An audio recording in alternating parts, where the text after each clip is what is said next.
Hello guys, welcome back to the channel. In today's video, I'm going to show you a new Glimmering Mutation spray method in Grow a Garden new very update.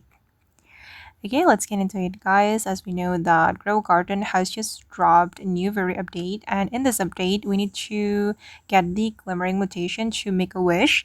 And if you want to get the Glimmering Mutation fast, I recommend you to craft the Glimmering Mutation spray in here, and then you can select recipe here on the crafting table, and these are the items you will need to craft the Glimmering Mutation spray.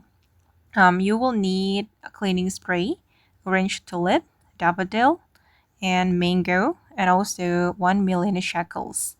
And then you just need to click on craft and submit all the required items, and it will take 5 minutes, sorry, not 5 minutes but 15 minutes to craft the mutation spray.